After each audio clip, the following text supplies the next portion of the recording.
আসসালামু আলাইকুম দর্শক, দূরদর্শন টিভি সংবাদে আপনাদের স্বাগতম। সাথে আছি আমি মেহেদী হাসান। চলুন শুরুতেই দেখে নেওয়া যাক সংবাদ শিরোনাম। দেশে ফিরলেই শেখ হাসিনা গ্রেপ্তার হবেন, প্রত্যর্পণে ভারতের সহযোগিতা চাই, বলেছেন পররাষ্ট্রমন্ত্রী শামা ওবায়েদ। বৈষম্যহীন বাংলাদেশ গড়তে সবাইকে ঐক্যবদ্ধ হতে হবে, বলেছেন প্রধানমন্ত্রী তারেক রহমান। মুক্ত বাণিজ্য অঞ্চলের আমদানি বাণিজ্যের জন্য নতুন ফ্রেমওয়ার্ক জারি করল বাংলাদেশ ব্যাংক। মার্কিন বৈদেশিক নীতি ও ইসরায়েলকে সহায়তা নিয়ে ডেমোক্র্যাটদের মধ্যে গভীর বিভাজন। ইংল্যান্ডকে হারিয়ে 2026 বিশ্বকাপের ফাইনালে ডিফেন্ডিং চ্যাম্পিয়ন আর্জেন্টিনা। এতক্ষণ শুনছিলেন সংবাদ শিরোনাম, এবার বিস্তারিত।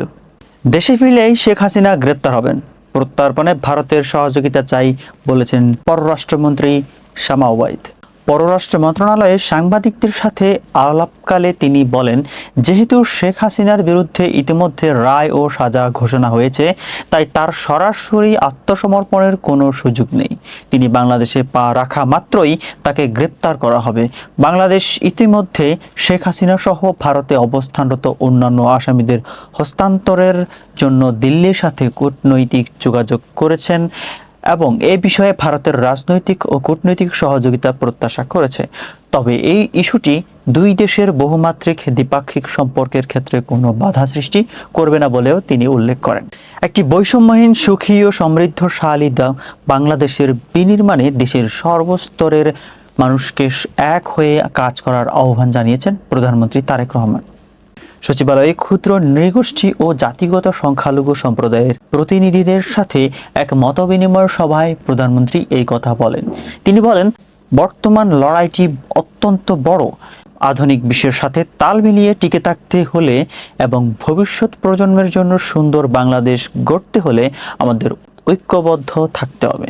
তিনি স্পষ্ট করেন যে বর্তমান সরকার এমন একটি দেশ গঠন করতে চায় যেখানে কোনো জাতি, ধর্ম বা সম্প্রদায়ের মধ্যে কোনো বৈষম্য থাকবে না।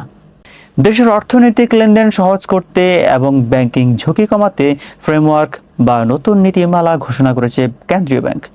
বাংলাদেশ ব্যাংকের জারি করা নতুন সার্কুলার অনুযায়ী বিশেষায়িত জোনের বাইরে থাকা সম্পূর্ণ বিদেশি মালিকানাধীন প্রতিষ্ঠানগুলো এখন থেকে কেন্দ্রীয় ব্যাংকের পূর্বানুমতি ছাড়াই ওয়ার্কিং ক্যাপিটালের জন্য 1 বছরের কম মেয়াদী সুদমুক্ত স্বল্পমেয়াদী বিদেশি ঋণ নিতে পারবে।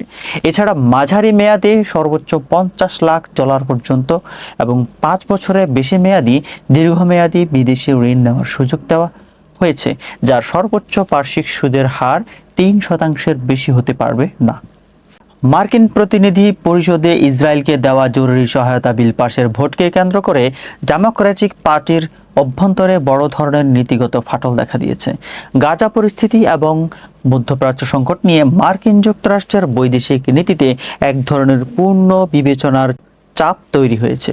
মার্কিন প্রতিনিধি পরিষদে ইসরায়েলকে বিশেষ সহায়তা দেওয়ার পক্ষে ও বিপক্ষে ডেমোক্র্যাট আইন প্রণেতাদের ভোট দেওয়া এবং মত প্রকাশের ঘটনাটি ওয়াশিংটনের রাজনীতিতে বড় ধরনের গণতান্ত্রিক বিভাজন তৈরি করেছে। এই ভোট আগামী দিনে মার্কিন ভূরাজনীতি ও আন্তর্জাতিক সহায়তার ক্ষেত্রে নতুন কোনো পরিবর্তনের ইঙ্গিত দিচ্ছে বলে মনে করেছেন আন্তর্জাতিক বিশ্লেষকরা। ইংল্যান্ডকে হারিয়ে 2026 বিশ্বকাপের ফাইনালে ডিফেন্ডিং চ্যাম্পিয়ন আর্জেন্টিনা। তীব্র উত্তেজনাপূর্ণ সেমিফাইনালে ইংল্যান্ডকে 2-1 গোলে হারিয়ে টানা দ্বিতীয়বারের মতো বিশ্বকাপের ফাইনালে উঠেছে ডিফেন্ডিং চ্যাম্পিয়ন আর্জেন্টিনা। আটলান্টার মার্সিডিজ বেঞ্চ স্টেডিয়ামে অনুষ্ঠিত এই ম্যাচে 55 মিনিটে অ্যাটর্নি গর্ডনের গোলে প্রথম লিড নেয় ইংল্যান্ড। ম্যাচের 84 মিনিট পর্যন্ত এগিয়ে থেকে যখন প্রথমবার ফাইনালে ওঠার স্বপ্ন দেখছিল ইংলিশরা, ঠিক তখনই দৃশ্যপট বদলে যায়। 85 মিনিটে অ্যানসো ফার্নান্দেসের দুর্দান্ত গোলে সমতায় ফেরে আর্জেন্টিনা। এরপর নির্ধারিত সময় একদম শেষ মুহূর্তে লাউতারো মার্তিনেসের অবিশ্বাস্য গোলে জয় নিশ্চিত করে আলবিসেলেস্তেরা।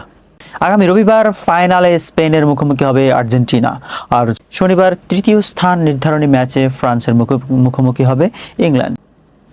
দর্শক, এই ছিল আজকের মতো সংবাদ। এতক্ষণ আমাদের সাথে থাকার জন্য অসংখ্য ধন্যবাদ। আপনাদের সাথে ছিলাম আমি মেহেদী হাসান। পরবর্তী সংবাদ দেখার আমন্ত্রণ জানিয়ে এখানেই শেষ করছি। দূরদর্শন টিভির সাথে থাকুন।